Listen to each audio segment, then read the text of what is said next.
estábamos viendo el tema del saneamiento. Estamos viendo, nos quedamos con la evicción, ¿ok? Y entonces vimos cómo sucedía la evicción. A alguien le venden algo, pero resulta que otro intenta la acción reivindicatoria en contra del adquirente. Y entonces el adquirente, llama a juicio al vendedor. Ven para acá, papá, porque, para que nos defienda, para que me defienda, tú sabes más que yo, ¿verdad? Y entonces ya los dos le hacen frente al que está intentando la acción reivindicatoria. Si gana el de la acción reivindicatoria, ¿ok? Entonces, ahora el adquirente va a demandar, no en ese juicio, ¿eh? En un juicio aparte, va a demandar el saneamiento para el caso de evicción. Papá, devuélveme. Y entonces la ley te va a decir qué es lo que va a devolver, dependiendo si actuó de buena o mala fe el vendedor. Porque a lo mejor el vendedor sabía que no era el propietario. ¿Ok? Y entonces ahí empiezan los problemas. Normalmente el que vende de mala fe, no lo vas a volver a ver, ¿eh? Ese ya te engañó y ya no lo vas a volver a ver. Entonces, para reclamarle, ya no vas a tener a quién reclamar. Bien, te dice, entonces, ¿cómo opera? Te dijo el autor en la 378, ¿cómo opera? Y luego por ahí vienen cuantía del saneamiento, ¿ok? Ahí nos quedamos la clase pasada. Y luego viene actividad 72. Bueno, antes de donde dice actividad, para que se ubiquen. En mi libro es la página 379, ¿verdad? En el libro que llevan ustedes, no sé qué página, como que ustedes van 5 páginas atrás o algo así. Sí, sí es la misma, profe. Fíjate qué raro, que aquí se emparejaron ya las cartas. Bueno, entonces ahí te viene, pues, ¿no? Dependiendo la buena o mala fe, ¿ok? Del adquirente o del ajenante. O sea, puede ser que haya mala fe del enajenante o del adquirente. O sea, los dos pueden haber obrado, o los dos pueden haber obrado de buena fe, ¿verdad? En alguna ocasión les decía yo, es muy, muy común, en fin, eso lo vimos allá en bienes, ¿verdad? Por ejemplo, vamos a imaginar que a le vendieron.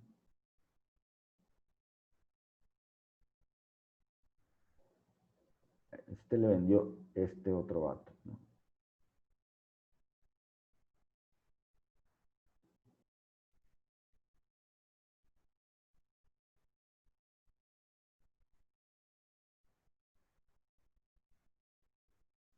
Le vende a sí, pero después le vendió a otro, él mismo le vendió a otro.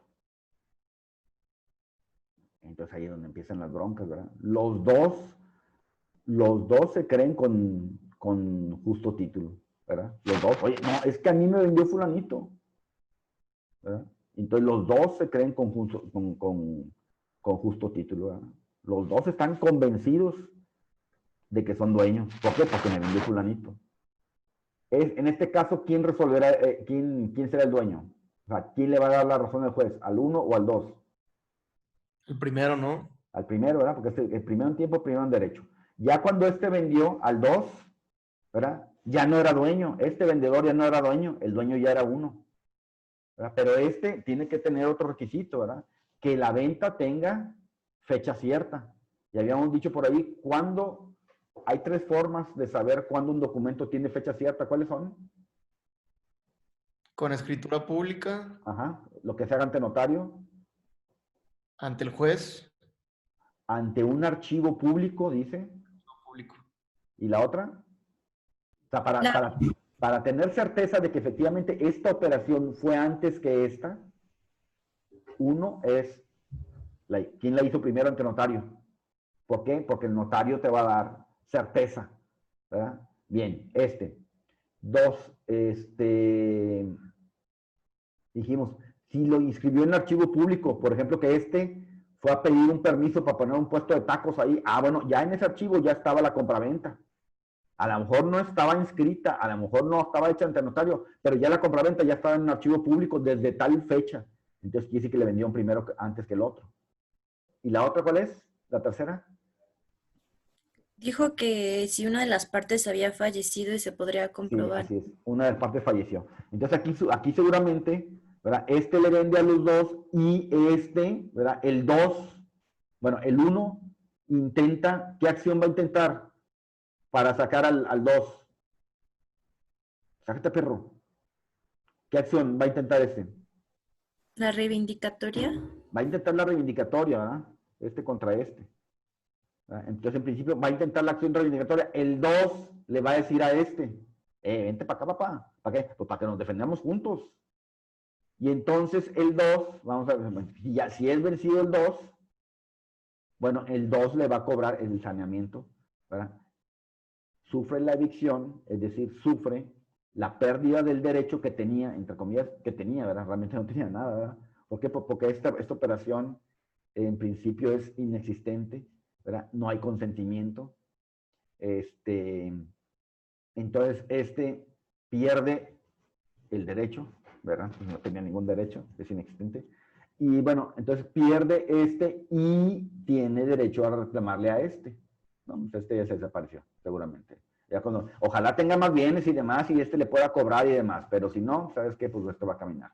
El problema se presenta después, o sea, ¿por qué pasan este tipo de cosas, no? De cómo sucede la evicción, ¿verdad? Este caso es muy sencillo de entenderlo porque vienen del mismo tronco, pero pudiera ser, ¿verdad? Que vengan de troncos distintos.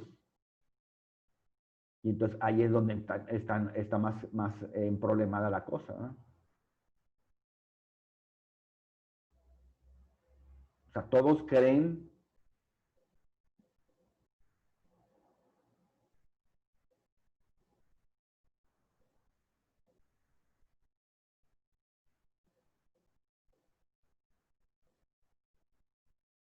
es más problemático resolver este caso,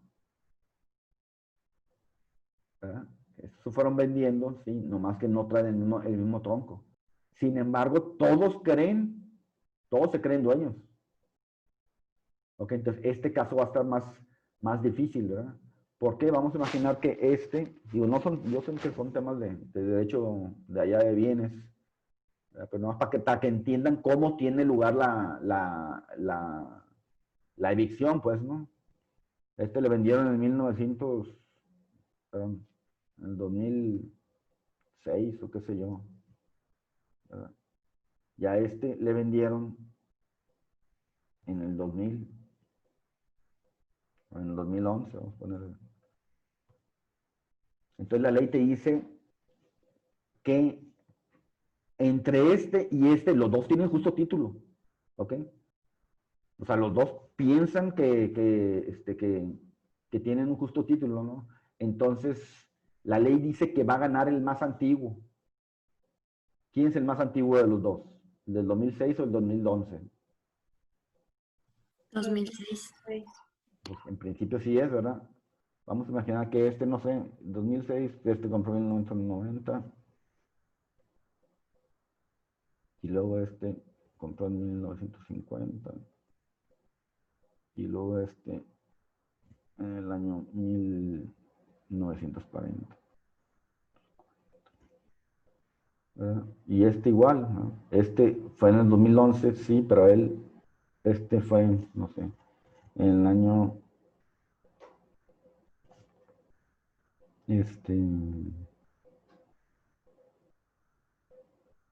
¿qué? Pues que sea, ¿verdad? 1960, lo que sea. Ok, y luego aquí empezaría la bronca, ¿no?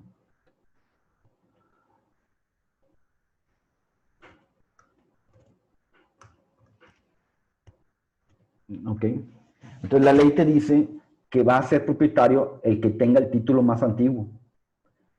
Entonces aquí, ¿quién de los dos ganaría? ¿El del 2006 o el del 2011? Ay, güey, me pasé con ese 1900, 1030, ahí, güey. Ya, quién sabe en qué año. ¿Quién va a ganar este pleito? ¿Verdad? ¿Sabes qué? Uno demanda al otro. ¿Verdad? El del 2006 demanda el del 2006 demanda al del 2011, la reivindicatoria. ¿Verdad? Sácate, perro. ¿Por qué? Pues porque mi título es más antiguo que el tuyo. ¿Quién va a ganar esta? ¿La del 2006 o 2011? El 2011, ¿Por qué? porque tiene un título más antiguo. Pero si este es del 2006. Pero el del 2011 lo adquirió el de 1960. Ajá. Entonces, a otra le puse 1939. En fin, aquí es 1939. Entonces, este es el título al que se está refiriendo la ley. Entonces, si este demanda lo más seguro, ¿verdad?, es que este va a ganar por la antigüedad de títulos. Pero habría que ver quién tiene la posesión.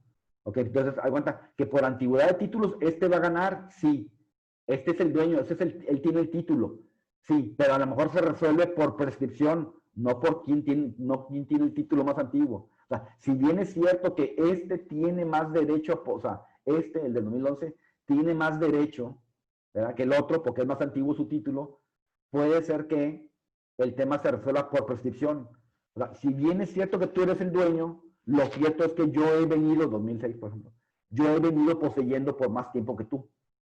Entonces aquí a lo mejor, si bien es cierto que el juez en un principio va a entrar al análisis de los títulos, a lo mejor termina resolviendo el tema por prescripción. ¿Ok? Bien, entonces vamos a imaginar ese caso, que el juez resuelva este tema por prescripción.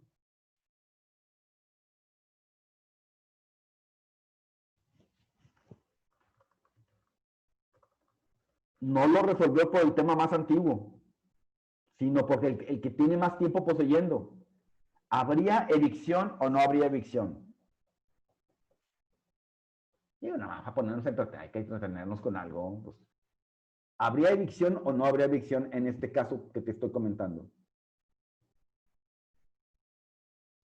Pues tal vez para el del 2011, ¿no? ¿Pero habría evicción? ¿Cuáles son los requisitos de la evicción? El que Mm, pierda, ¿qué más dicen? ¿los efectos o los... Ajá, pero el que pierda, ajá, propiedad o parte de la propiedad, puede ser que a este nomás le estén reclamando un pedazo de terreno, pudiera ser. Por sentencia ejecutoria anterior, por sentencia ejecutoria de un derecho anterior. Y entonces aquí va a estar en chino. O sea, ¿habrá evicción o no habrá evicción?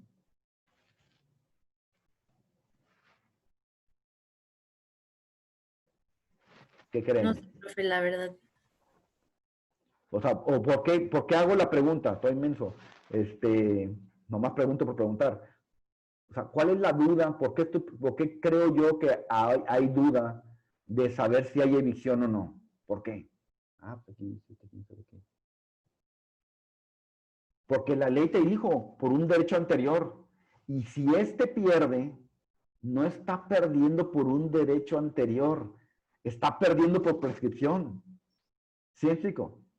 Si bien es cierto que le demandaron la reivindicatoria, no se resolvió el tema por la reivindicatoria, se resolvió por la prescripción, se resolvió por un tema distinto, se resolvió de una manera distinta. Realmente ya el juez ni entró a lo mejor al tema de quién tenía el título más antiguo, sino que lo resolvió por prescripción. ¿Sí, chico? Entonces, pues estaremos en esa bronca de que, oye, perdiste, sí, pero no perdiste por un derecho anterior, que este tuviera el derecho anterior al tuyo. No, perdiste por prescripción. Entonces, complicaría ahí las cosas. Bien, vamos a continuar. Te dice más adelante, excluyentes del saneamiento, te dice el autor, como se trata de responsabilidad civil, entonces, te dice el autor, ya vieron ustedes el semestre pasado, la clase pasada, en qué casos alguien puede excluir, alguien puede decir, no voy a ser responsable de la responsabilidad civil, valga la redundancia, ¿ok? No voy a cumplir con la responsabilidad civil en 3 casos, te dice el primero, ¿verdad? Primero que todo, cuando la víctima dice, yo respondo de todas formas de responsabilidad civil, te dice, ¿verdad? Las excluyentes son cuando el primero dice ahí renuncia, la víctima renunciaba a ser indemnizada, Segundo, dice, ¿ok? Cuando se produjo sin culpa de una de las partes, y te da el caso fortuito, fuerza mayor. Y tercero, te dice si obró, la víctima obró con culpa, pues, ¿no? Entonces, en esos casos, el enajenante no va a responder. Te dice más adelante el autor, vimos en la clase pasada una cláusula donde dice, ¿verdad? Alguien dice, me comprometo al caso de saneamiento para el caso de evicción, en el contrato de compraventa. Normalmente viene eso. Pero pudiera ser que alguien diga, no, no me comprometo. O sea, tú sabes que estás comprando con riesgo. O sea, ni yo estoy seguro de que siquiera, ¿verdad? De que como que de lo que te estoy vendiendo es seguro. Fíjense, les comentaba precisamente ahorita a los de la clase pasada, a mí me ha tocado ver muchos contratos, bueno, mucha gente acá en Monterrey. Es más común fuera de la ciudad, ¿no? Que hay gente que no tiene título de propiedad, pero ahí tienen la posesión y tienen 50 años poseyendo algo. Y entonces ellos realmente no tienen ningún papel, no tienen nada. Están poseyendo ahí desde hace 50 años, ¿verdad? Y entonces esa posesión también se puede inscribir en el registro público de la propiedad. ¿Ok? Es poco común que lo hagan la gente, pero también se puede inscribir. Así como se inscribe la propiedad, todos los derechos reales se pueden inscribir. Entonces alguien puede inscribir su derecho de posesión, se puede inscribir en el registro público de la propiedad. Y ahora sí, pues con mayor razón es pública y demás. Si la hubiera inscrito hace 10 años, pues ya tengo 10 años y está inscrita en el registro público de la propiedad. ¿Ok? Entonces puede ser que alguien tiene un título de posesión, no de propiedad. Sabes que con esto yo demuestro que tengo la posesión, no la propiedad. La posesión, acuérdate que en principio se demuestra con testigos. ¿Okay? Entonces te dice aquí en la primera, ¿cuándo un vendedor se puede excluir totalmente del pago, del saneamiento para el caso de evicción? ¿Cuándo dice, no, yo no voy a responder? Espérate, pues lo normal es que tienes que responder, pues porque me estás diciendo que es tuyo. Entonces lo normal es que tienes que responder. No, en este caso yo no respondo. No, hombre, pues no se puede. ¿Verdad? No sería válida esa cláusula.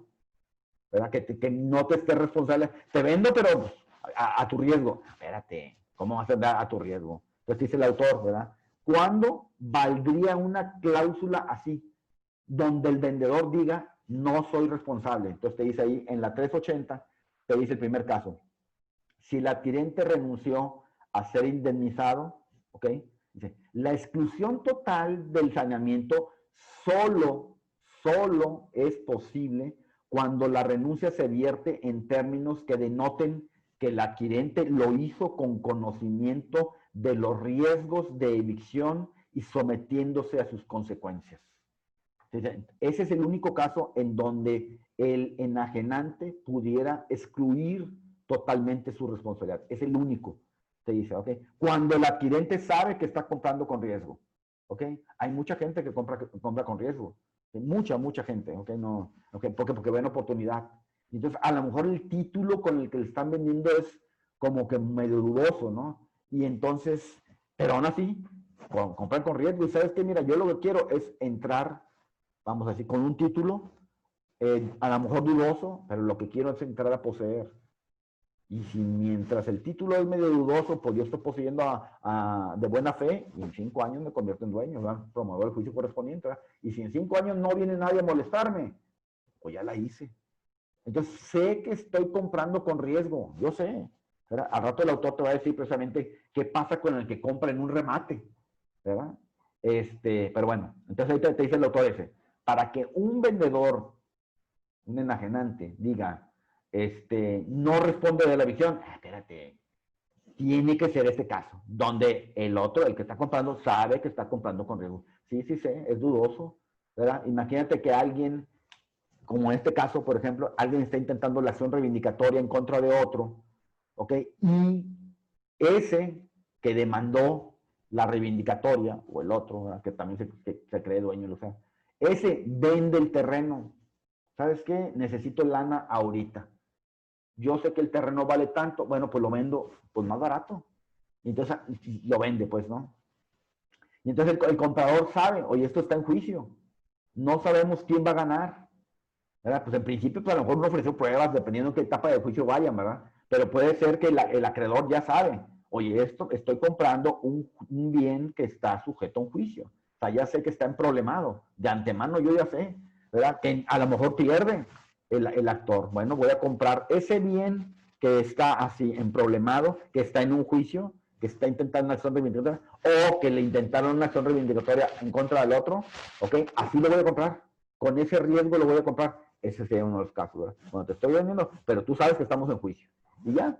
Entonces, haz de cuenta que las partes ya van a valorar el riesgo, ¿no? Bueno, pues si el terreno realmente vale 1000, pues no sé, te lo voy a pagar a 200 o lo que sea. ¿Por qué? Pues porque más o menos voy a ver cómo va el juicio. ¿Qué tantas posibilidades hay de que ganes? A lo mejor si eres el verdadero dueño y tienes título, sí, pero tu abogado está bien menso. Se le olvidó ofrecer tal prueba o qué sé yo. ¿Ok? Y entonces, pues sí, aunque seas el dueño, no hay tantas posibilidades de ganar. Bien, te dice más adelante, si la dimisión no se expresa en ese sentido, o sea, que realmente el comprador diga expresamente, ¿verdad?, cede los riesgos que implica y demás, entonces no va a valer esa cláusula donde el enajenante se trató, como decimos coloquialmente, de lavar las manos, de no, yo no sé nada de eso. No, espera, tienes que saber. Bueno, en ese caso no, porque el comprador dice que está enterado de las broncas que hay de por medio. Te dice además la renuncia es inútil si hubo dolo por parte del enajenante, si el adquirente no denunció al enajenante del pleito de evicción. ¿Qué quiere decir? Que no lo denunció, que no lo llamó a juicio. Eso quiere decir, si no le habló, pues entonces, espérate, ¿qué le va a decir el vendedor? Perdiste el juicio reivindicatorio, lo que haya sido, por menso, porque tu abogado me debiste haber llamado a juicio. ¿Para qué? ¿Para qué? Nosotros decimos para que me pare perjuicio a mí también la sentencia. ¿Ok? Pero como no me llamaste, perdiste por menso, no porque no tuvieras la razón, perdiste por menso, ¿verdad?, por no haberme llamado a juicio, es lo que te dice la siguiente, ¿verdad? Por culpa de la víctima, si el adquirente actuó de mala fe, eso dice, también es como culpa de la víctima, ¿verdad? Si, lo que decíamos ahorita, ¿verdad?, si la causa de la evicción es posterior, ¿ok? Entonces, no fue el título más antiguo, es posterior lo que estamos viendo ahorita, ¿no? Bien, 8. Si el adquirente transige, ¿qué es transige? Bueno, lo van a ver ustedes en contratos, viene de transigir. Transigir viene de un contrato que es la transacción.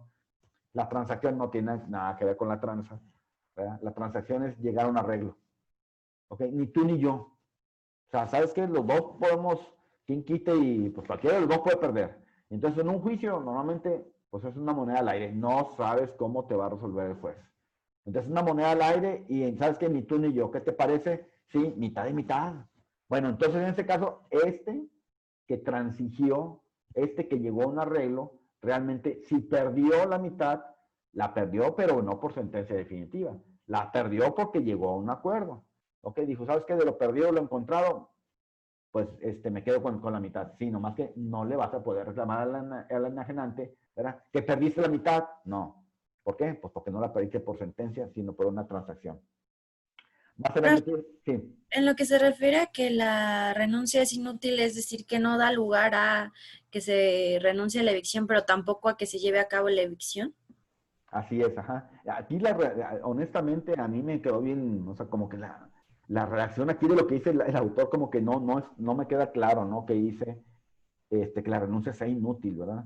Pero está refiriendo, obviamente, al caso en el que el enajenante, ¿verdad?, a pesar de que haya renunciado, no va a ser válido si obró con dolo, ¿verdad?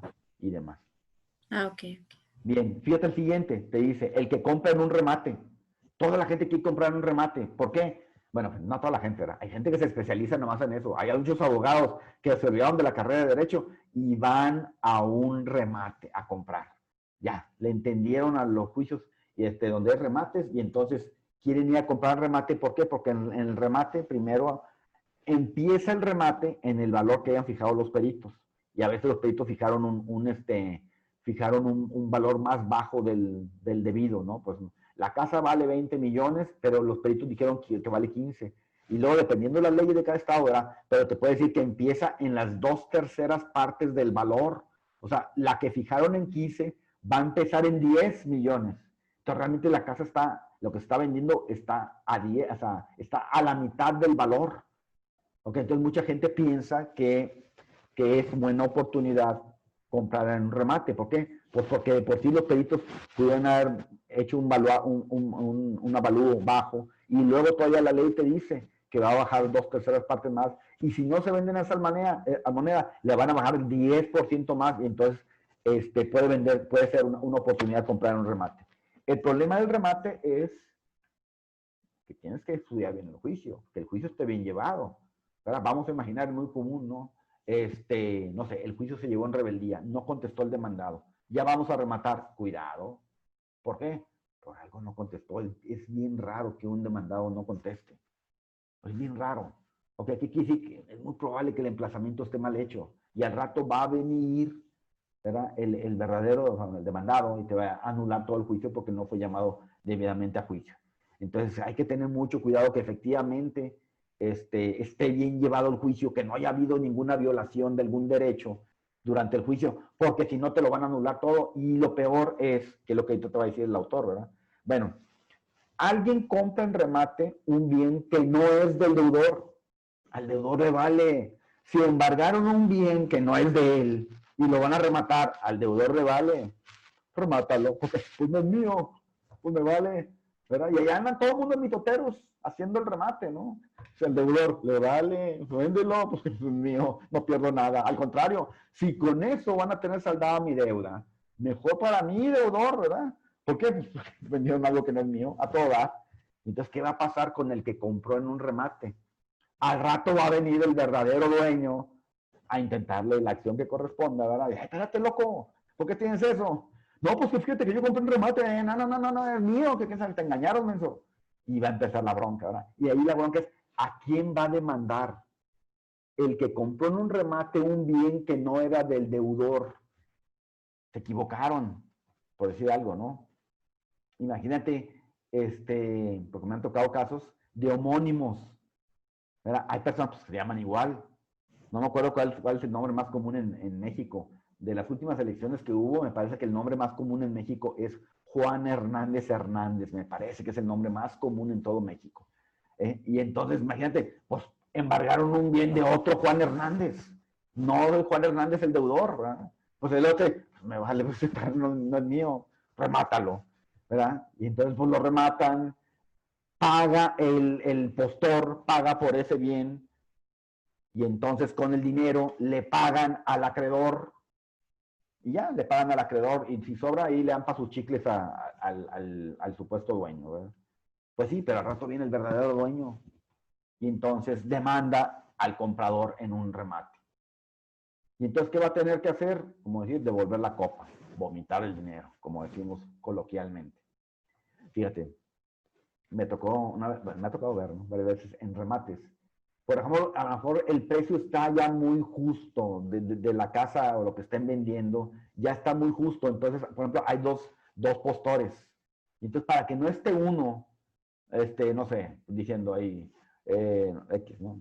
2,5 millones, y el otro, 2,550,000, 2,600,000, 2,700,000, 2,700,000. Entonces, ahí están, entonces, se ponen de acuerdo entre los mismos postores. ¿Qué onda? Ni tú ni yo, un volado. ¿Por qué? Porque ya lo estamos subiendo los dos el precio y ya estamos dejando el margen de ganancia ya muy bajito. ¿Por qué? Porque lo que vale esta casa, pues a lo mejor se puede vender en 3,100,000, 3,200,000. Y andamos en 2,750. Si le seguimos, ya no sale. Ni tú ni yo vamos a ganar. ¿Por qué? Porque el margen que nos vamos a ganar va a ser muy poquito. Entonces los postores le dicen, juez, un momentito. Ya. Y el juez, sí, claro que ya sabe lo que el juez lo van a hacer. Se van afuera del juzgado, juegan ahí como una rayuela y juegan con una moneda. Pico mona. Órale, ya se pusieron de acuerdo que el otro se va a retirar del remate.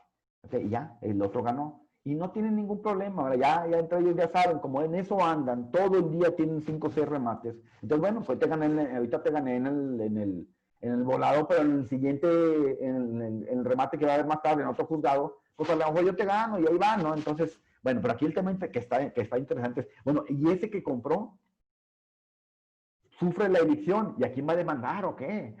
¿Verdad? Porque aquí te dice el juez, aquí te dice el libro, ¿verdad? Quien le vendió realmente es el juez, ¿verdad? Porque dice aquí, y el enajenante, dice, el efecto obedece a que la enajenación se produjo por orden judicial, y el enajenante fue el juez que determinó la ejecución forzada, fíjate. ¿Quién vendió? Vendió el juez. O sea, ya no vendió el propietario, vendió el juez, ¿verdad? O ya no vendió el deudor, el demandado, no, vendió el juez, ¿verdad? Dice, no el presunto propietario de la cosa, quien no pudo obrar de mala fe, o sea, el deudor que dice, ese bien no me pertenece, pues que lo rematen, ¿verdad? Él no está obrando de mala fe. O sea, en su caso, el que compró en un remate, no se va a ir contra el deudor. Me engañaste. Pues, el bien no es mío. Yo no rematé. Yo te dije claramente, el bien no me pertenece y tú eres necio y vas y compras en un remate, ¿verdad? Yo te estoy diciendo eso. No obedeciste, piensas que vas a tener un gran negocio, pues órale. Pero se pone bien interesante. Me tocó en un caso, son problemas que pasan, precisamente como te comenté en una ocasión, o sea, para que alguien ande metiéndose en ese tema de remates, que es muy buen negocio, no digo que no, te digo, muchos abogados se empiezan mejor a dedicar a esto. Los jueces tienen prohibido comprar en remate. Los jueces, los secretarios, los abogados tenemos prohibido intervenir en el remate del bien en el que estamos siendo parte. Porque si no, yo me pongo de acuerdo con la otra, con el deudor, con el abogado de la otra parte, ¿no? ¿Qué onda? Vamos a ponerle a los peritos que vendan bien. ¿Para qué? Pues para fregarme a mi cliente, ¿verdad? Para que se venda barata la casa de mi cliente. Entonces los abogados tenemos algunas restricciones donde no podemos comprar. Y principalmente la ley dice así, grosso modo, el Código Civil te dice que el abogado no, ni el juez y demás, no pueden comprar en los asuntos donde, o sea, ellos han intervenido profesionalmente. ¿Ok? ¿Por qué? Pues porque obviamente te vas a fregar al cliente. Vas a hacer lo posible porque se venda lo más barato y que lo compre tu hijo, tu hermano, lo que sea, tu pariente, que también hasta ellos se extiende ese impedimento, ¿no? Muchas veces los abogados lo que hacen, pues va, no sé, su familiar compra, ¿verdad? Y luego pues ya se lo venden a él, ¿verdad? Pero finalmente, pues es un fraude a la ley. Entonces, uno de los casos que pasan, te digo que es muy común, es que la gente va y compra un remate y no checan el expediente, pues no saben derecho, ¿verdad? No checan el expediente cuáles son las posibles causas de nulidad de ese juicio. Porque si anulan el juicio vuelve a comenzar y entonces el remate queda sin efectos. Y entonces el problema es, ¿a quién le van a devolver? O sea, el que compró tiene que devolver la cosa y a él le tienen que devolver el dinero. ¿Qué le va a decir el acreedor? Ya no lo tengo el dinero. El dinero del remate, no, hombre, ya me lo gasté. ¿Dónde? Allá en el casino. ¿Dónde? Así, todo cuento, sí lo tiene escondido por ahí. Pero él va a fingir, al que le entregaron el dinero, él va a fingir que ya lo gastó, que ya no lo tiene. Para que cuando le vengan a exigir a él, oye, toda vez que el juicio se anuló porque no emplazaron bien y se tuvo que volver a empezar, entonces el remate queda sin efectos, devuelve el dinero que te dieron en el remate, ¿verdad? Y entonces, ¿qué va a decir él? Pues sí, ya no lo puedo devolver porque no lo tengo. Ah, entonces le debes al comprador. Sí, sí le debo. No tengo, soy insolvente. Entonces el otro va a tener, el comprador del remate, va a demandar, ahora sí, al actor, va a demandar y este va a decir, yo no tengo bienes. Y hazle como puedas, pero cuánto la lana ya se quedó en mi bolsa. Y voy a inventar a ver dónde está. ¿Verdad? Sabes que ya me la gasté, ya no la tengo. Soy insolvente, demándame, está bien, ya me ganaste, pero soy insolvente. Y entonces ya el dinero, por lo pronto, ya lo gasté. Lo peor pasa que a veces el que compra en el remate le hace mejoras al bien. Yo me acuerdo de un señor que compró una empresa, en fin, una nave industrial, la compró en 10 millones de pesos, le metió 10. Pasaron los años. La empresa estaba funcionando, ya le iba muy bien y todo. Promueven un juicio de nulidad, un amparo y se anuló el juicio. Se anula el remate.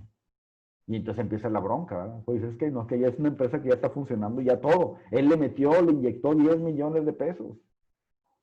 Y entonces él tiene que devolver el bien. La empresa toda ya, la nave industrial toda funcionando y demás. El negocio es de él, ¿verdad?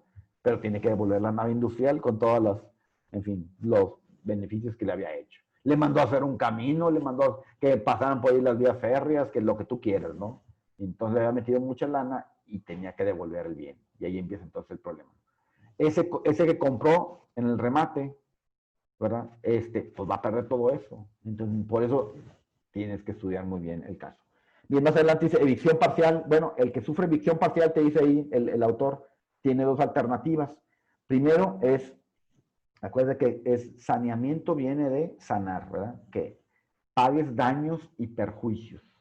¿Ok? El daño es el detrimento en tu patrimonio, perjuicio es lo que dejaste de ganar. Entonces te dice ahí, para aquel que sufrió la evicción parcial, a lo mejor le quitaron una parte, ¿ok? Te dice, ese tiene el derecho, dice, de optar entre ser indemnizado, indemnizado es daños y perjuicios, ¿ok?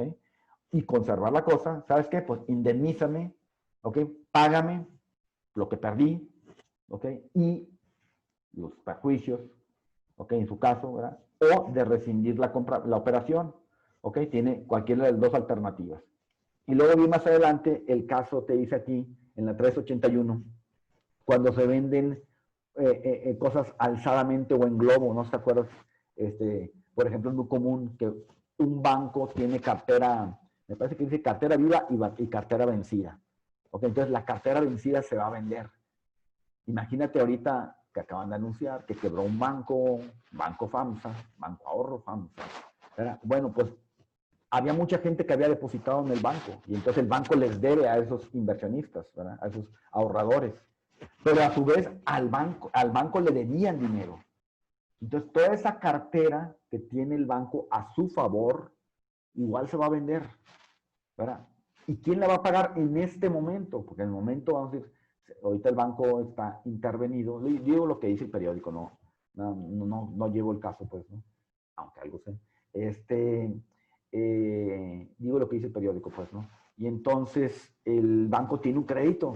Él le puede cobrar a un montón de gente que les prestó para hacer su casa y demás. Entonces, pero eso se tiene que vender ahorita para poderle pagar a toda la bola de acreedores que hay. ¿Okay? El dinero de los inversionistas, de los ahorradores, él se lo prestó al otro, esa es la chamba del banco. Él mismo esa lana se la prestó a los que compraron su casa y demás. Entonces, para poderles pagar a los inversionistas, tengo que cobrar el crédito. Si no hace créditos a 10 años, ¿en cuánto tiempo le voy a pagar al inversionista? Entonces se vende la cartera. Bueno, esta cartera que tiene el banco se vende. ¿Quién la compra? Antes solo se permitía que la cartera de los bancos, es decir, los créditos que tenían a favor los bancos, solo se podían vender entre bancos.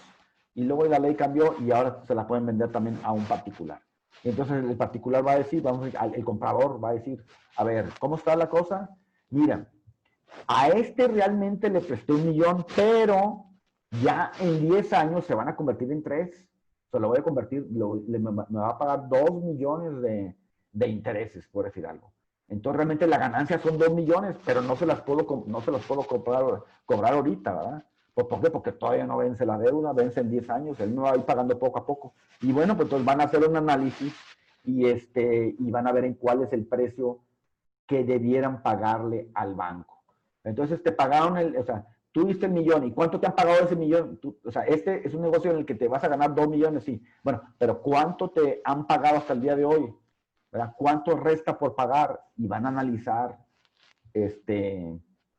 la cartera, pues, ¿no? ¿Qué tan sana está? A lo mejor habrá deudores que ya no viven, que ya murieron, que ya no están en el lugar ese, ya es bien difícil notificarles, ¿verdad? Bueno, todo eso van a analizar para ver cuánto vale la cartera. Bueno, por lo pronto, venden la cartera. ¿Sabes qué? Vamos a hacer 5 paquetes, por decir, de carteras. ¿Ok? La cartera de todo lo que se hizo en el año 2008, la del 2009, la del 2010, la del 11, lo que sea, ¿verdad? El tiempo que haya sido. Y venden así la cartera en conjunto. Entonces te dice aquí más adelante, en la 381 del autor, ¿verdad? ¿Te acuerdas? No sé si recuerdas que cuando alguien vende, ¿verdad?, derechos de crédito, responde únicamente, a diferencia del que vende, el caso de que vendió una casa o lo que sea. En el caso de la casa, si por evicción se perdió, tienes que pagar la casa y demás.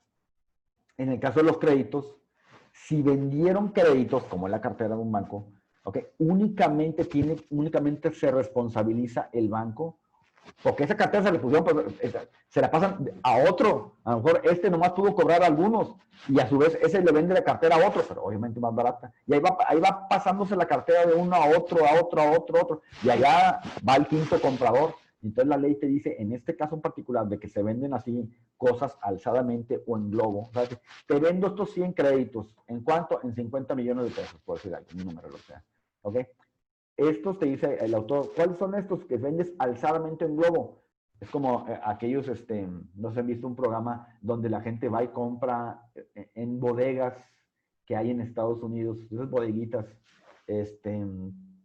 y compran así en un remate, como quien dice, lo que hay dentro de la bodega. Y así a simple vista, ¿no? Lo que hay ahí.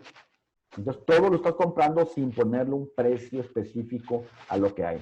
Esa seguramente es alguien que rentó la bodega y entonces quedan los bienes en garantía y se van a rematar. Y entonces vienen y ahí mismo hacen una subasta, ¿verdad? Y están viendo lo que hay ahí. Pues estoy viendo una tele, y estoy viendo una silla y estoy viendo quién sabe qué tal. Cada quien ofrece. Entonces, realmente las cosas no tienen un precio específico cada una de ellas, sino que es en globo. Todo lo que hay dentro de ese cuarto te lo vendo en tanto. ¿Qué hay? ¿Quién sabe? Es más, ni sabemos.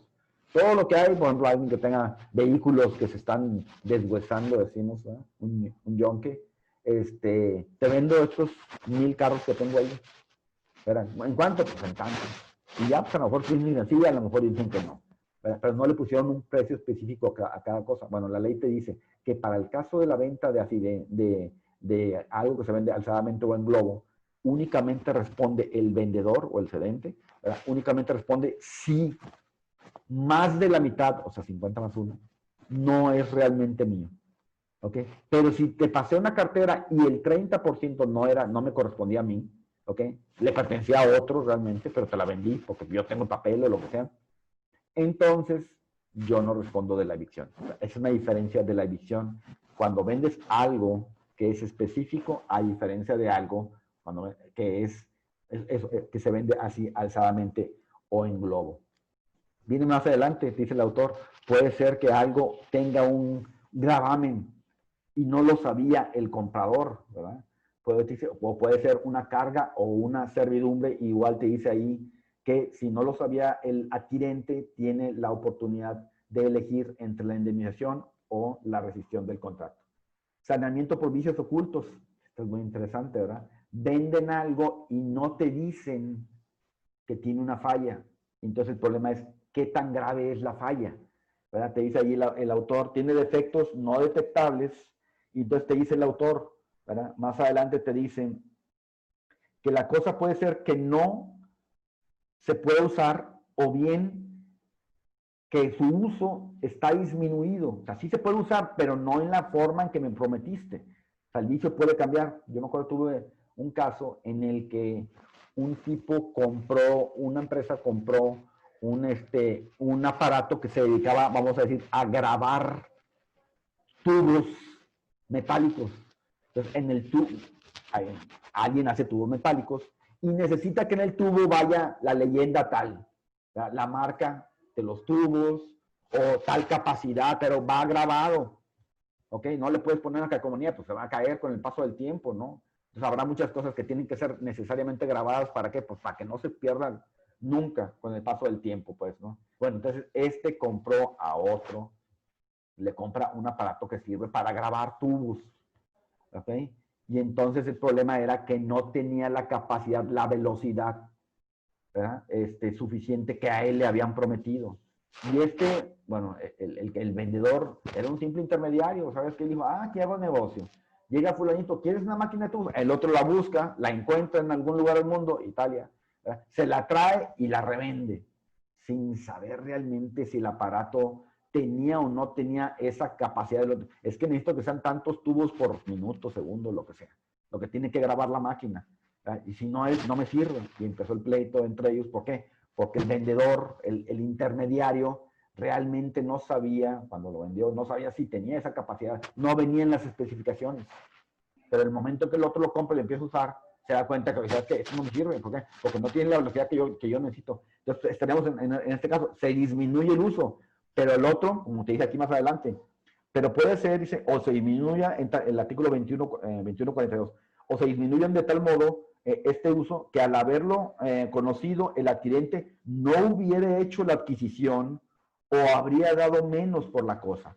A lo mejor la persona si hubiera sabido que no tenía la capacidad de grabar tantos por minuto, segundo, lo que sea, no lo hubiera comprado. O hubiera dicho a lo mejor, no, ¿sabes qué? Te pago la mitad. ¿Por qué? Porque tengo que comprar otro aparato igual. O sea, tengo que tener 2 aparatos como ese. Entonces, por eso es que tiene esa alternativa. En cualquiera de los dos casos hubiera sucedido. Y se puede suceder que la cosa sea inservible, ¿verdad? En la siguiente página 382, ¿verdad? Que no satisfaga el propósito. O sea, lo que me vendiste no es para lo que me prometiste, ¿verdad? Y entonces dice, en este caso en particular hay dos acciones, la reditoria, se dice aquí, o la estimatoria. La reditoria es que las partes se devuelvan sus prestaciones. Te devuelvo el aparato, tú me devuelves el dinero, y ahorita te dice el autor, te da otros supuestos, ¿verdad? Ok, te devuelvo el aparato, te devuelvo los supuestos, te devuelvo el precio, ok, pero te dice ahí más gastos y más esto y el otro y las mejoras y demás, lo que veíamos hace rato con el embargo, pues, ¿no? Con la venta en un embargo. Bien, entonces te dice, hay acción reditoria y hay acción estimatoria. Te devuelvo la cosa y tú me devuelves el precio, o le bajamos al precio y entonces nos ajustamos, ¿ok? Es la siguiente. Entonces te dice ahí el artículo 2144. En los casos del artículo 2142 te dice, puede el adquirente exigir la rescisión del contrato y el pago de gastos que hubiere hecho. O sea, puede pensar que devuélveme el precio y los gastos que hice. Traer la máquina esa y, en fin, los gastos que haya hecho. La instalación, imagínate, lo tuvieron que venir a instalar. Gente de Italia la tuvieron que venir, y, pues, en fin, ¿no? Lo que tú quieras. O que se le rebaje una cantidad proporcionada, dice, del precio a juicio de peritos. Y lo que te decía en clases pasadas, a juicio de peritos es un relajo. ¿Por qué? Porque eso implica un juicio de veras. ¿Por qué? Porque un juez tiene que determinar a cuál de todos los peritos tiene que hacerle caso, ¿no? Un perito va a decir, obviamente, no, pues fue muy bajo, y el otro va a decir, no, pues es muy alto. El juez va a nombrar un tercero en discordia, y el juez va a ver cuál de los tres peritos es quien mejor lo convence. ¿Quién utilizó el mejor método científico, ok, en su caso, para convencer cuál es el mejor precio? Bien, te sigue diciendo más adelante el autor, bueno, en fin, indemnizar, dejar sin daño, que quién sabe qué. Requisitos para los vicios ocultos, te dice. Primero que todo, es que la cosa ya tuviera el vicio. Dos, te dice que impide o disminuye la utilidad de la cosa, impide o disminuye. Y tercera, dice que los vicios no sean ostentibles, que se puedan ver. Te lo va a explicar cada uno de los autores, el autor te va a explicar cada uno de estos. Fíjate, aquí en Monterrey pasó hace algún tiempo, hace unos 10 años, pasó algo interesante, y que es lo siguiente. Monterrey es una ciudad de montañas, digo, para los que son de otras ciudades. Monterrey está todo rodeado de montañas, excepto el norte. Es una ciudad de puras montañas. Y por eso decimos los regiomontanos que aquí no puede entrar un huracán, un torbellino, un quién sabe qué. ¿Por qué? Pues porque todo está rodeado por montañas, excepto el norte, ¿verdad? Pero normalmente vamos a decir, los huracanes vienen del Golfo de México, entonces pues no vienen por el norte. No tenemos mucho cuidado. El problema para los regiomontanos no es el aire, no es el torbellino, no es el huracán, no, el problema es el agua que traen. Eso es lo que sí nos pega. Porque aquí es una ciudad tan árida, ¿verdad? Es un desierto que entonces no está preparado para recibir mucha agua. ¿Ok? Bien. Entonces aquí en Monterrey pasó un caso, ya dije, aquí son puros cerros, todo aquí son puros cerros en Monterrey. Entonces aquí en la colonia, los que son de Monterrey, que sepan, ¿verdad? En la colonia San Jerónimo, pues ahí, hicieron, espérate, te salió bien feo, pues por eso se cayó. Hicieron, pues mejor voy a poner hicieron una torre de edificios, una torre de departamentos. Ya no me quedó. Volvemos a empezar. Hicieron una torre de departamentos de 30 pisos. Pues resulta que con el tiempo se dieron cuenta que había una falla geológica en la Tierra. Donde estaba, de por sí, fíjate, antes que esto. Para que puedas construir en una montaña, antes que todo, le ponen ellos, los ingenieros, le ponen a de cuenta que unos pilotes, ¿verdad? O sea, es la manera en que van a hacer cimientos los ingenieros, pues, ¿no? Para que el edificio no se caiga, para que esté bien agarrado al suelo, ¿ok? Muchas veces así cuando aquí, ponen tú, esta tierra está en riesgo de que se pueda deslavar, lo que hace mucha gente es, bien fácil, siembra árboles. Esta no fue, ¿verdad? Siembras árboles aquí, bien feo, pero el árbol echa raíz y eso va haciendo que la tierra se haga fuerte. Acá otro árbol y otro árbol y otro árbol, lo que tú quieras, y eso, las raíces del árbol va haciendo que la tierra se haga fuerte. Pues ya, es como una red. Bueno, entonces, acá en el caso del edificio, eso hacen, te digo, le ponen ahí pilotes. ¿Ok? ¿Para qué? Pues para que el edificio, entonces, todas las construcciones que están así en pendiente acá en Monterrey, le hacen este tipo de preparación de los cimientos, esos pilotes. Yo he visto que miden hasta 50 metros, 70 metros de profundidad. O sea, realmente están bien profundos, ¿no? Imagino que igual ha de ser el que hace algo en el mar, ¿verdad? Esas torres de excavación de Pemex y demás que están en el mar, pues lo mismo, tienen que estar bien agarrados de abajo, pues, ¿no? Bueno, entonces pasó eso, pero el tema es que había una falla geológica. Ahí está la falla geológica. Y entonces eso, pues no sé cómo se habrán dado cuenta, pero se dieron cuenta finalmente, obligó a que tenían que demoler el edificio. Y efectivamente, lo demolieron. ¿Por qué? Porque había riesgo de que se derrumbara el edificio y se llevara todas las pues, casas y demás que había acá abajo. Y el problema es, ¿qué pasa con todos los... Era torre de departamentos, ¿no? ¿Qué pasa con todos los departamentos que había ahí, verdad? Pues estaba uno, y estaba el otro, lo que tú quieras, ¿verdad? Aquí en Ciudad de México pasó algo pero por ejemplo, que igual así un edificio en una montaña igual le pasó lo mismo. Pero por ejemplo, ahí sería culpa tanto de, en este caso, pues la delegación, el municipio, que otorgó el permiso del uso de suelo, que pues, previamente se tienen que investigar, ¿no? Para hacer un lugar habitable, ¿no? Y también por la constructora que pues claramente igual debe ser hecho. Ándale, yo creo que el que no me queda duda que tiene culpa es la constructora. No me queda duda. Claro. De ese no me queda duda porque pues es tu chamba. Bueno, una cosa es el dueño del terreno. Otra cosa es la constructora. Otra cosa es, puede ser que hayan hecho un convenio. El dueño, yo pongo el terreno y se pone de acuerdo con otro, con el constructor, o sea, con otro que no es el constructor, o sea, con otro que dice, yo construyo. Y ese le encarga a la constructora, siempre, ya van tres. Uno es el dueño del terreno, otro es el socio capitalista, vamos a decirlo así, y otro es el que realmente va a construir.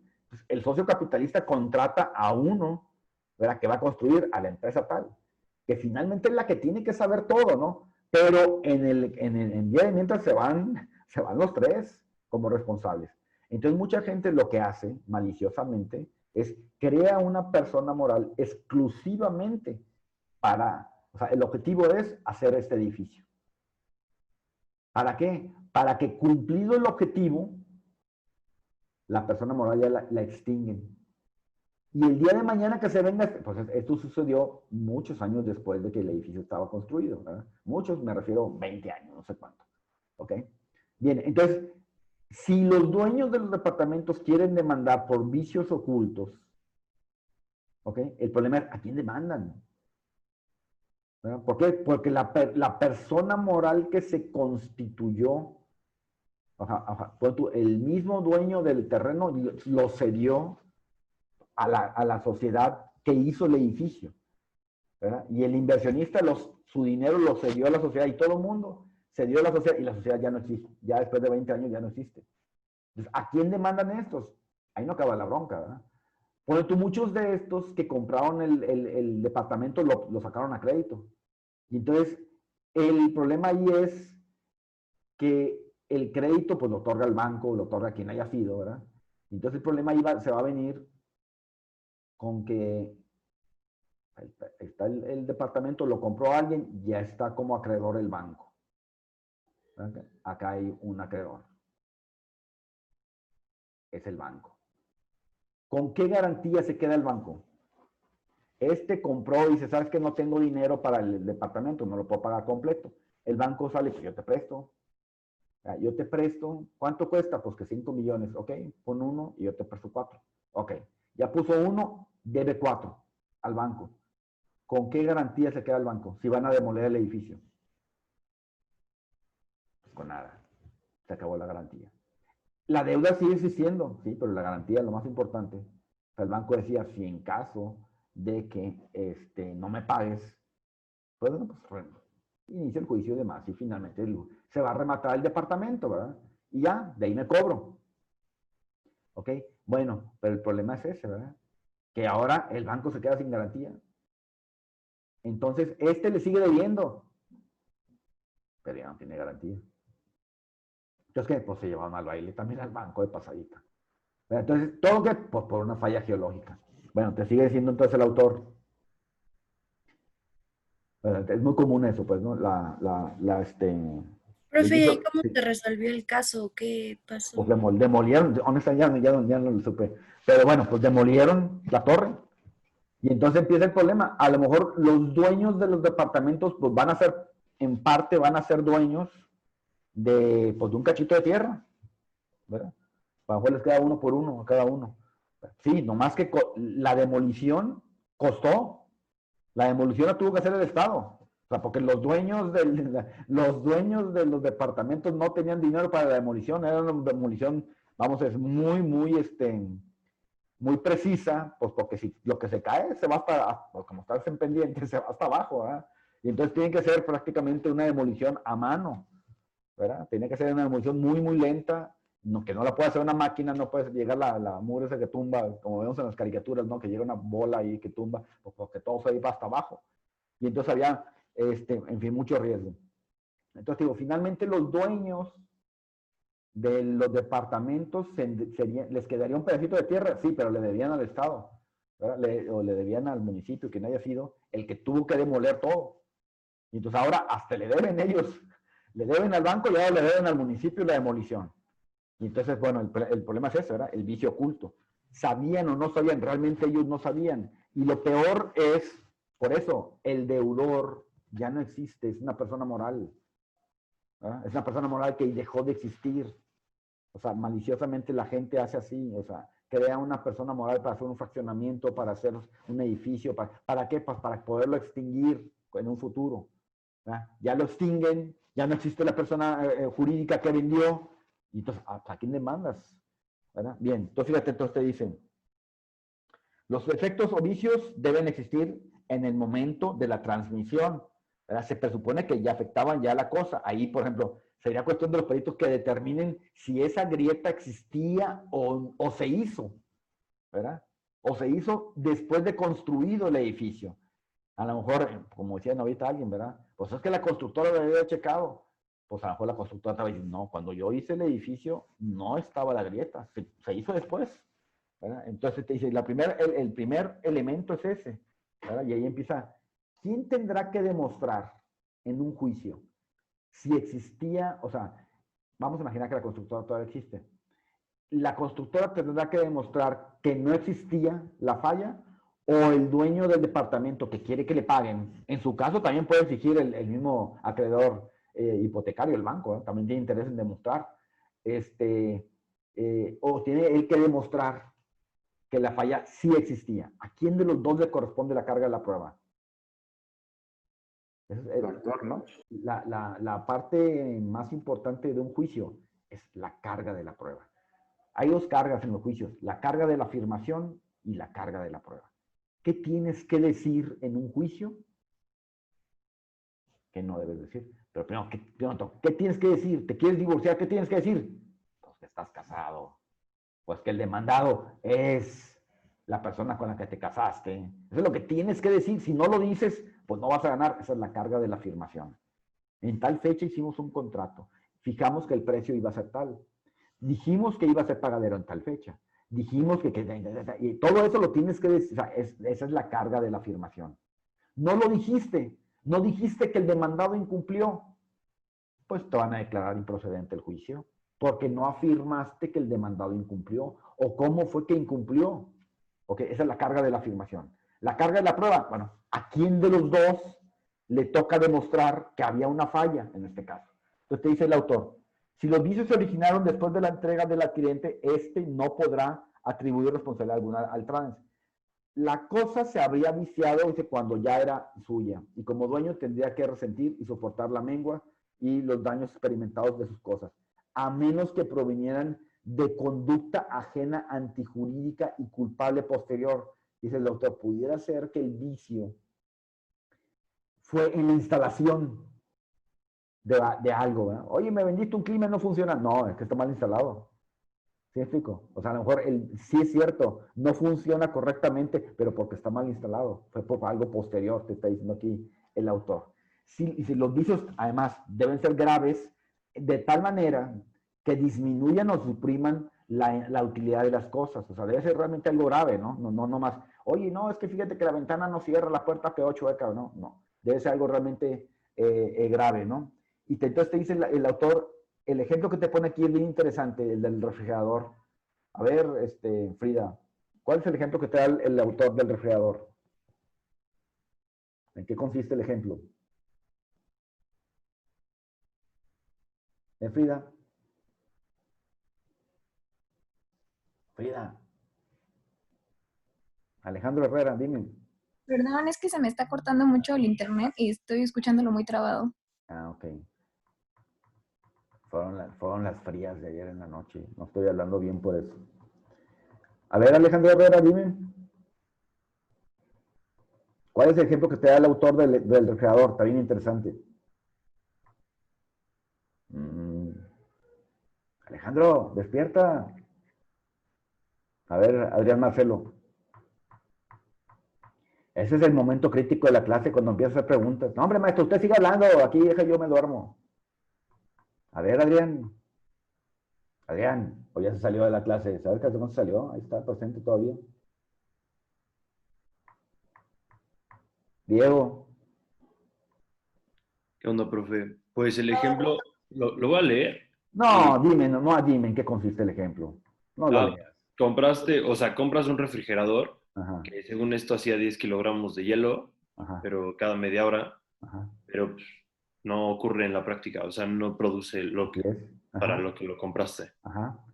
Entonces te dice el autor, puede ser que demandes por vicios ocultos o puede ser que demandes la nulidad por error. O sea, eso es bien interesante, ¿no? O que tiene un vicio oculto, pero el vicio no lo conocías o te indujeron al error, a creer. Entonces, pues, lo interesante del ejemplo que te da el autor es, a ver, ¿y qué dice el instructivo? ¿O qué dice la publicidad? Porque eso va a determinar de la publicidad es correcta, pero no lo hace, tiene un vicio oculto. O puede ser que la publicidad no sea correcta y entonces te indujeron al error. Y entonces no es vicio oculto, es nulidad. ¿Ok? Pues eso es lo interesante del ejemplo que te da el autor. ¿Verdad? Entonces te dice, ¿verdad? Si la propaganda fuera veraz, el aparato adquirido tendría algún vicio oculto. Si la propaganda es veraz, entonces hay un vicio oculto porque no está haciendo lo que te promete. Pero te dice, y si no, o sea, si no fuera veraz la propaganda, fui víctima de un error provocado por dolo. Pero qué diferencia, ¿verdad? Que en uno vas a hablar de saneamiento por un vicio oculto y en el otro supuesto, ¿verdad? En el caso que te engañaron, es nulidad. ¿Ok? Y entonces ahí sería lo importante, ¿verdad? De qué fue lo que realmente sucedió, para saber qué es lo que vas a demandar. Si te equivocas de demanda, pues ya perdiste. Hay una máxima que determina que todo lo que tengas contra alguien tienes que hacerlo valer en un solo juicio y todo lo que no hayas reclamado en su momento respecto a esa misma causa se pierde. ¿Ok? Y entonces aquí, por eso es de gran importancia. Si te equivocaste de acción, perdiste, papá, y ya no puedes volver a demandar. Profe, Bien. entonces, si la publicidad fue engañosa, es saneamiento y si...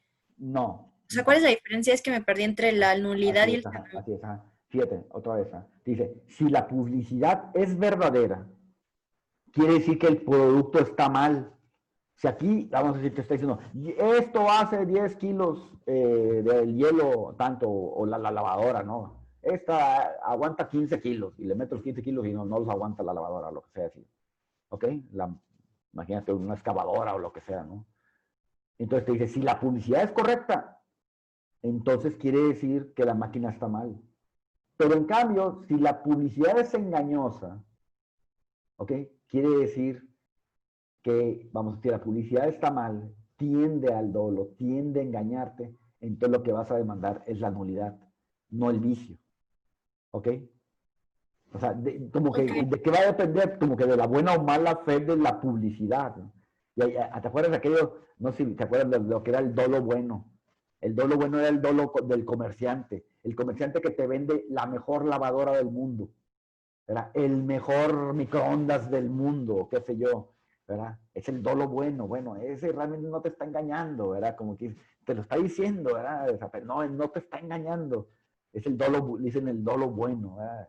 El que quiere vender, pero es muy distinto a aquel que te esté prometiendo, como decíamos, el de los tubos, que te promete que vas a grabar tantos por minuto, por segundo, lo que sea, o este que te promete que es tantos kilos, o X cosa, ¿no? Una excavadora que puede empujar tal cosa, y no lo hace, ¿verdad? Entonces, oye, o tiene un vicio o me engañaste, una de dos.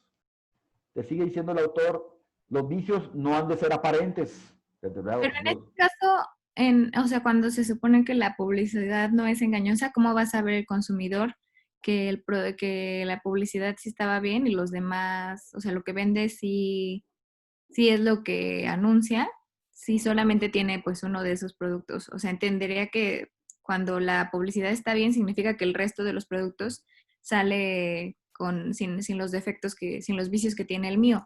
Pero ¿cómo yo como consumidor voy a saber eso? ándale. ¿Cómo lo va a hacer? Pues más adelante va a decir el autor, con peritos. ¿Verdad? Los peritos van a determinar si efectivamente el producto puede hacer lo que afirma o no es cierto, no puede hacer eso. No tiene capacidad para hacer eso. Es como ahorita, ¿no? Que, no sé, esas cosas que sirven para, dijeron que sanitizar no estaba correcto, pero en fin, para quitarte el virus, el coronavirus, ¿no? Y te ponen una mugre, espérate, no han encontrado todavía la vacuna, y te ponen algo para supuestamente ponerte en un estado sano, pues si no han encontrado la vacuna, aunque lo traigas, eso no te va a quitar eso, ¿verdad? O venía el otro caso, ¿no? De alguien que con un aparato, ¿verdad? Que trae una pilita de 1.5 volts, no sé qué, ¿verdad? Con eso piensan que van a acabar con el virus, y venía ahí pues, el estudio de un ingeniero, y dice, no, hombre, eso es mentira, eso es imposible que mate el virus teniendo esa potencia, ¿verdad? Entonces, a ver, ya, va a ser un perito el que va a determinar si realmente podía o no podía, o sea, si eso está mal construido o definitivamente, no, eso no puede hacerlo nunca, eso te engañaron, eso no lo puede hacer, ¿sí? Bien, te dice más adelante el autor, desde luego que el vicio pues no debe ser aparente, no debe estar a la vista, ¿verdad? Y te dice, pero habrá casos en que si alguien, entre comillas, es un experto en eso, o sea, no puede él alegar, ¿verdad? Si él es experto si es ingeniero, qué sé yo, él no podría alegar, oye, es que fíjate que me engañaron, o quién sabe, no, espérate, tú eres experto en esto. O sea, el experto, el perito te dice aquí, no puede decir, entonces fíjate, al principio te dice, ¿verdad? Dice, los vicios no han de ser aparentes. Si hubieran sido visibles o evidentes, el accidente habría decidido su adquisición en tal estado o incurrido en culpa al omitir su examen. Entonces, fíjate cómo ahora te habla de que si la víctima, en este caso, ¿verdad? Si es que, o sea, pudiera ser que él tuvo culpa al no haber revisado el objeto. Puede ser muchas compraventas, pon tú de contrato de carro o algo, le ponen, oye, anótale ahí, ¿verdad? Que el comprador ya revisó con su mecánico de confianza y demás y determina que el vehículo no tiene ninguna falla. A lo mejor no le va a poner que trabaja perfectamente, ¿verdad? A lo mejor es un vehículo usado, ¿verdad? Pero sí le va a poner que no tiene ninguna falla, ¿no? Y que lo revisó un perito. ¿Quién? El mecánico, ¿verdad? No es que le vendió el carro a cualquiera, no. Y él, asistido de su mecánico de confianza, dice que el vehículo no tiene ninguna falla, ¿ok? Más adelante te dice, bueno, efectos de la redimitoria, cuando acuérdate, cuando las partes habían acordado, bueno, ni modo, ¿sabes qué? Nos devolvemos las cosas, ¿ok? Bien, si la parte acordaron devolver las cosas, te dice ahí, se va, entonces en esa acción se restituye la cosa, uno restituye la cosa, te dice ahí más frutos y mejoras, lo que veíamos, ¿sabes qué? Vas a restituir la cosa con los frutos y mejoras, te dice, y el otro te dice tiene derecho a un precio, pero además va a cargarle los gastos. Te devuelvo el precio, en su caso, te voy a devolver, o sea, tengo derecho a que me des el precio, ¿verdad? Pero el otro tiene derecho a que le carguen los gastos. Entonces te dice el autor, dice, en una acción de rescisión o resolutoria, por tanto, extingue el contrato retroactivamente. El adquirente restituirá la cosa viciada en el mismo estado en que la recibió, ¿ok? Pero podrá ser suyo los frutos y recibir indemnización de las mejoras útiles y necesarias. Entonces, devuelve la cosa, pero se queda con los frutos y mejoras. ¿Okay? Bien, útiles y necesarias. ¿Te acuerdas cuáles eran las mejoras útiles y necesarias? Había voluntarias, necesarias y útiles. ¿Ok? Las voluntarias, las que haces con el único fin de ornato. ¿Verdad? Las necesarias eran las que, sin ser necesarias, realmente, ¿ok? Si no lo haces, o sea, es necesario que lo hagas, si no, la cosa perece, por cierto. Las últimas, las útiles, pero son aquellas que sin ser necesarias aumentan el valor de la cosa. Entonces, más adelante el autor te distingue. Si el enajenante de la cosa viciada obró de buena fe o de mala fe. Si obró de buena fe, te dice, le devolverá el precio que ha recibido y los gastos que haya efectuado la contraparte del contrato. ¿Ok? Dice, pero en cambio, si obró de mala fe, en el siguiente punto te dice, si hubiera transmitido de mala fe la cosa, a sabiendas de que estaba defectuosa, deberá indemnizar de los daños y perjuicios, resentidos por el adquirente, pues habría incurrido en un hecho ilícito. Y ahí entonces artículos 21.43 y 21.47, así comienza. Si el enajenante conocía los defectos, y en el siguiente dice, bueno, ¿y qué pasa si la cosa perece? Entonces el autor se va a meter más adelante, con el caso de los animales. Entonces, aquí el autor, en el siguiente punto, te dice, procedimiento para hacer efectivas las acciones de vicios ocultos, y lo que te comentaba hace rato. ¿Quién tiene la carga de la prueba? ¿Quién tiene que demostrar el vicio oculto? ¿El enajenante o el adquirente? Entonces te dice el autor, el adquirente deberá demostrar la preexistencia de los vicios y su gravedad. En el caso de que compró el departamento, él va a tener que demostrar que el vicio, la grieta, la falla geológica, ya existía cuando él compró el departamento. Él tendría que demostrar, ¿a quién se lo va a matar? Al que le vendió. ¿Verdad? Al que le vendió, porque él va a intentar la acción, en principio, en contra de su vendedor, en contra del enajenante. Entonces, ¿sabes qué? Cuando tú me vendiste el depa, ya había una falla geológica. Y en su caso, él va a repetir contra el que le vendió y hasta que lleguen al primer dueño. Pero en principio, yo demando al que me vendió, diciendo, ¿sabes qué? Esa grieta ya existía cuando tú me vendiste. Pues ninguno sabía seguramente. Pero bueno, los peritos van a determinar si esa falla geológica existía o no. Entonces, pues dice, el adquirente deberá demostrar la preexistencia de los vicios y su gravedad. La ley arroja la carga de la prueba al establecer presunción genus tantum de que los defectos son posteriores. Entonces, ¿quién tiene que demostrar? Entonces, ¿qué tendrías que decir? Carga de la afirmación. ¿Qué tienes que demostrar? Ah, te dice aquí, el que tiene que demostrar todo es el adquirente. El vendedor, él no tiene que demostrar que no existía, es un hecho negativo, que no existía la falla al momento de vender. No, es el otro que tiene que acreditar. Y esa es la parte de las partes más difíciles en un juicio. ¿A quién le corresponde demostrar? Bien. La calificación tanto de vicios como de su trascendencia y antigüedad será efectuada por expertos. Eso es lo que me preguntabas. Bueno, ¿y cómo se va a saber Si obró de buena o mala fe, bueno, pues los expertos, los peritos van a determinar ese detalle, ¿verdad? Si existía o no existía, si tiene capacidad o no tiene capacidad. Pero son los peritos los que van a determinar. Bien, te dice, en el caso de animales, bueno, pues ¿qué pasa si el animal te dice ahí se muere al tercer día? ¿Verdad? Pues, en fin, es un vicio oculto, ¿no? Y te dice más adelante cosas que estén en estado de descomposición, de fácil descomposición. Y fíjate, dice, en tanto, en la 385, el último de su, la última hoja de ese capítulo, en tanto que en la adquisición por remate o adquisición judicial no habrá responsabilidad por vicios redimitorios. ¿Ok? ¿Por qué? Pues porque si el bien no era del demandado, pues él no tiene que, él que te va a devolver. Él ni en cuenta. Tipo, así sea, el demandado que van a rematar algo que no es de su propiedad, pues le vale. Pues no es de él. ¿Verdad?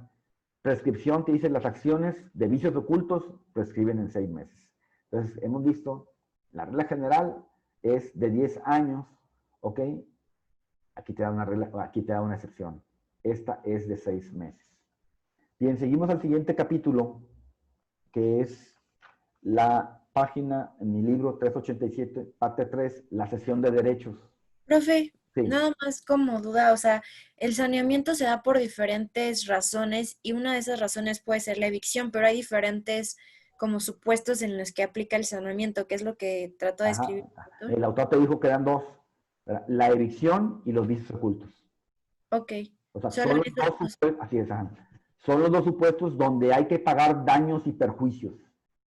¿Ok? O sea, no solamente hay que reparar el daño, no, también el perjuicio. Son los dos casos en que la ley establece que hay saneamiento y que vas a pagar daños y perjuicios. O sea, no solamente es devuelvo la cosa, no, además daños y perjuicios, porque obraste ilícitamente. Ok, y por ejemplo, ahorita en la prescripción que hice de los vicios ocultos, que se prescriben 6 meses, o sea, los dueños de los departamentos no podían llevar a cabo esa acción, ¿o sí? Porque tuvieron que haberlo hecho. Aquí una cosa bien importante, ¿sabes cuál crees? ¿Cuál es? Lo del 6 código de meses. prescripción. ¿Mandé? Sí, de la prescripción. ¿Cuál será el problema? 6 meses, te dice. Prescriben 6 meses. El problema es lo de siempre. ¿A partir de cuándo? Sí, ¿Verdad? yo creo que ¿A partir de que compró o a partir de que se enteró de que había una grieta? De que, güey, todos los vecinos están diciendo que hay una grieta. Ay, o ya, a lo mejor, nada más te vas a dar cuenta que hay una grieta hasta el momento que un perito esté revisando. Imagínate que hubiere, no sé, un sótano, ¿verdad? Un departamento en la planta baja. Pues tienen que demolerle el departamento de la planta baja para ver abajo la grieta. O sea, para poder determinar si hubo buena o mala fe, cuándo tuvo lugar la grieta, pues tienen que demoler lo que esté abajo. Por ahí tienen que empezar. Antes de demoler todo lo de arriba, tienen que demoler lo de abajo para ver qué onda con lo de la grieta. Y a lo mejor te dicen, oye, ¿sabes qué? Nomás que eso lo tenemos que demoler ya. ¿Por qué? Porque si ustedes se ponen ahorita a averiguar que cuándo tuvo lugar la grieta, se va a caer el edificio y va a caer y van a matar a quién se cuánta gente. Entonces, vamos a empezar a demolerlo y a lo mejor ni siquiera se logra hacer el análisis de la grieta. ¿Verdad? ¿Por qué? Pues porque por la peligrosidad de que un edificio pueda caerse, a lo mejor ni siquiera logran determinar primero lo de la grieta. ¿No? O a lo mejor ya todo demolido el edificio, pueden estudiar lo de la grieta. Habría que ver en cada caso particular, pues. ¿No? o sea, no hay como una, o sea, algo tal cual de que a partir de cuándo. Mira, yo creo que es 6 meses a partir de que te enteraste del vicio. ¿Ok? No de que compraste, no, precisamente como está oculto, pues no te vas a dar cuenta, ¿verdad? Entonces yo creo que la acción es 6 meses a partir de que te enteraste.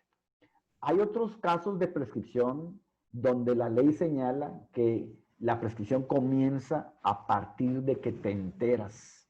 Antes, a ustedes ya no les tocó, pero antes las causales de divorcio, o sea, antes había razones, las únicas razones por las que te podías divorciar, o era voluntario el divorcio o era necesario. La ley decía por qué razones te podías divorciar. Bueno, también era de 6 meses.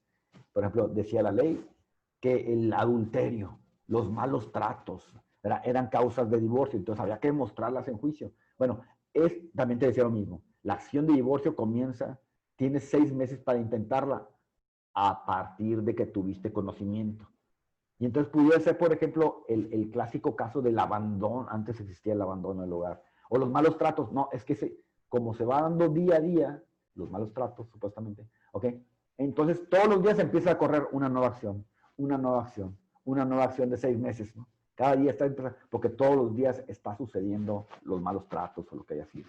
Entonces, yo creo, en este caso, que los 6 meses, precisamente como es un vicio oculto, pues va a comenzar no cuando compraste, pues es oculto, sino cuando te enteraste. Pasaron 6 meses de que te enteraste que había un vicio oculto. Bueno, pues entonces empezó a correr el término de la prescripción, ¿verdad? Pasaron 6 meses, bueno, ya, se extinguió. ¿Ok? Profe, no sé si esto aplica para todos, pero al menos encontré como en una tesis que al parecer es como cuando entregan el bien, a partir de la entrega de un bien. Así Y no dice, sé si así dice, que sea a partir de la entrega. sí, ¿quiere que lo lea? A ver, dale. Que tiene El algo de ter- razón, ¿verdad? Ya te lo que tiene razón, pues ya te lo entregaste, ya lo debiste haber revisado. Porque por el otro lado decía, en otro, a menos que haya culpa de la víctima. ¿Y cuándo hay culpa de la víctima? Cuando no examinó. Y entonces, pues sí es muy probable que te diga ahí, pero léela, vamos, a leerla. Dice, el término para que opere la prescripción de la acción de saneamiento por vicios ocultos corre a partir de la fecha de la entrega del bien. Y ya después dice que está en el artículo 2149 del Código Civil. Y quiere que lea también lo que No, dice. está bien, digo, ya con eso nos quedó claro que empieza Ok. entonces a partir. ¿Por qué? Bueno, ya en correlación con lo que dice el autor, si no es culpa de la víctima no haber hecho el examen debido, y entonces él está precisamente en esa parte donde él está actuando la víctima por no haber revisado, en la página 303 está diciendo el autor, ¿verdad? Te dice ahí precisamente, ¿verdad? Dice, el accipens habría decidido su adquisición en tal estado o incurrido en culpa al omitir su examen, su examen detenido, casos en los que le sería denegada la acción. Entonces, bueno, precisamente en correlación tienes razón, ¿verdad? El autor te está diciendo aquí exactamente lo mismo. ¿Cuándo comienza la culpa de la víctima? En el momento en que adquirió. En el momento en que adquirió debió haber hecho el examen debido, ¿verdad? No lo hizo, entonces corre a cargo de él. Bueno, entonces, en este caso de los departamentos, pues tenía 20 años el edificio, no sé qué. Pues ya.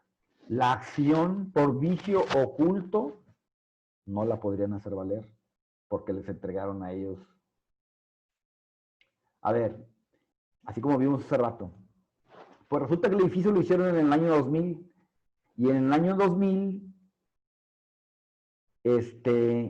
lo vendieron en el año 2000, ya compraron, todo el mundo compró. En el año 2005 vendió uno a otro. En el año 2010 le vendió otro, en el 15 le vendió otro y el del 20 ya. Compré en el año 2020. Tengo 6 meses para intentar la acción de vicios ocultos. O sea, yo soy el quinto comprador. O cuarto, lo que sea. Tengo la acción de 6 meses para intentar los vicios ocultos. Se supondría que sí, ¿no? Porque aunque las otras personas ya hayan comprado hace muchos años el mismo bien, eso no significa que usted fuera a saber si tenía o no algún problema el bien. Sí. Eso lo vamos a ver ahorita con la sesión de derechos. Porque realmente cuando cedes un derecho, lo cedes en los mismos términos en que tú lo recibiste, ¿verdad? Entonces, por ejemplo, si el primer dueño, ahorita lo vamos a ver. Profe, cualquier limitación que te hayan puesto, se la transmites a la Así siguiente. es, ajá. Por ejemplo, yo recuerdo un caso de aquí en Monterrey, empezaron a poner parquímetros el municipio afuera de las casas, o sea, en las banquetas, pues, ¿no? Afuera de unas casas. Bien, entonces los ponen y la ley, por tú te decía, tienes 60 días para inconformarte. Entonces pusieron los parquímetros afuera de las casas de determinadas personas, pasaron los 60 días, unos se inconformaron, otros no. Vamos a imaginar el caso de alguien que no se inconformó. Pasan 5 años y vende. Ese que compra con el, ¡ay, qué onda con un parquímetro allá afuera de mi casa! No, ¿sabes qué? Tengo 60 días para demandar. Tendrá 60 días para demandar el adquirente que compró 5 años después de que pusieron los parquímetros. No, ya pasaron, pues... Pues así, ¿no? Pero 4 años, 305 días. ¿Te das cuenta que realmente el que le vendió en esos términos, ¿verdad? Le vendió con un término prescrito. O sea, el otro adquirió con un término prescrito. Así fue, eso fue lo que le vendieron. Le vendieron una propiedad, además, con un término prescrito, agrégale, más un término prescrito para intentar la nulidad el parquímetro, ¿no? Entonces, en el caso que te comento, bueno, en el caso de los departamentos, ¿verdad? El que primero compró, se le pasó la oportunidad de demandar el vicio oculto, porque vendió a los 5 años. Y luego ese le vendió a otro, le vendió el departamento con una acción extinguida, o el otro tiene una nueva acción a partir de que le entregaron. Y a su vez pasaría lo mismo, ¿verdad? Con el siguiente que compró y el siguiente que compró. O sea, ahí voy, ¿sería a la constructora? Espera, pero primero para entender primero. ¿Qué es lo que te están transmitiendo? Antes de ver a quién vas a demandar, primero, ¿qué es lo que te estás transmitiendo? ¿Qué es lo que estás comprando? ¿Estás comprando un departamento con una acción prescrita? ¿O puedes intentar tú una nueva acción? ¿Ok? Como te decía el caso del parquímetro, ¿verdad? Sabes que te vendieron, pero ya traía, ahí definitivamente, eran evidentes los parquímetros. El que compra ya con esa acción extinguida, o sea, él ya no puede intentar una acción en contra del municipio porque nosotros decimos su causante, su cedente, no lo hizo. Ya, eso fue lo que te transmitió, ¿verdad? Ahorita eso vamos a verlo precisamente en la sesión de derechos. Te transmiten algo, bueno, ¿y en qué condiciones se encuentra el cesionario, el que recibe? Recibe exactamente el bien como originalmente lo tenía él, o él tiene ahora derecho a reclamar los vicios ocultos. Entonces ahora, ¿a quién le va a demandar los vicios ocultos? Así como tú, Raimundo, ¿a quién va a demandar? ¿Al que se lo acaba de vender? A quien se lo acaba de vender, ¿verdad? No al vendedor original. Entonces se cuenta que él va a demandar a quien se lo acaba de vender. Me hiciste trampa porque me vendiste, picudo, me vendiste sabiendo que tenías un vicio, por eso me lo vendiste. ¿Y ese qué va a hacer? Pues va a tener que demandar al anterior y al anterior y el anterior, y entonces, pero el primero a lo mejor, el primero no va a poder ganar, ¿verdad? Porque el primero sí, ese sí. Y al primero sí se le fue. Al primero sí se le fue, pero también al segundo, ¿no? O sea, el último que compró, sí lo compró y tenía los 6 meses y lo intentó. ¿Y el siguiente podrá demandar al siguiente, sí o no? Sí, ¿no? ¿O se le pasaron los 6 meses? Porque acaban de leer la tesis, ¿verdad? Que te dice que los 6 meses empiezan a partir de que te lo entregaron, ¿ok? Entonces, el último demanda al anterior. Me vendiste algo con vicio, ¿ok? Dice el anterior. Bueno, ahora yo me desquito con el siguiente. ¿Podrá hacerlo válidamente, verdad? No. O ya no, porque ya pasaron los 6 meses de que se lo entregaron, ¿verdad? Ajá, los 60 días. Entonces, ahí sí tronó ese, ahí sí se rompió, ¿verdad? No va a ir escalándose porque los 6 meses comenzaron a partir de que es la entrega. Sí, así es. Entonces el otro sí perdió realmente. ¿Y por qué? ¿Por qué perdió la oportunidad? Pues como dice el autor, por su culpa, por no haber revisado. ¿Cuándo se va a imaginar a alguien que abajo de un departamento hay una grieta, por decir algo, ¿no? O que abajo del sótano del estacionamiento hay una grieta? Nadie, ¿verdad? Es imposible. No, y aunque lo veas a veces abajo del sótano, pues no sabes. Dices, pues una grieta ahí. Pues sí. Bien, vamos a dejarlo hasta ahí. Nos vemos la clase que viene. Avance de más o menos 10 páginas, por favor. Gracias, profe. Hasta luego. Gracias. Gracias, profe. Sí. Profe, ¿me puedo quedar con usted un momentito? Sí. ¿Profe? ¿Qué? Alguien más veló. Pero es que 2 personas no hablaban. ¿Mande? Otra persona no habló. Yo, Javier. Ajá, sí. Pero si quiere me espero hasta que termine Raimundo. A ver, Raimundo. Ok. Profe, mañana me van a venir a checar una cosa en internet como a las 9 de la mañana. Ah, bueno, pues ni modo. Chance si, no, nada más por si no me logro conectar este tiempo, porque se Está está bien. cayendo mucho.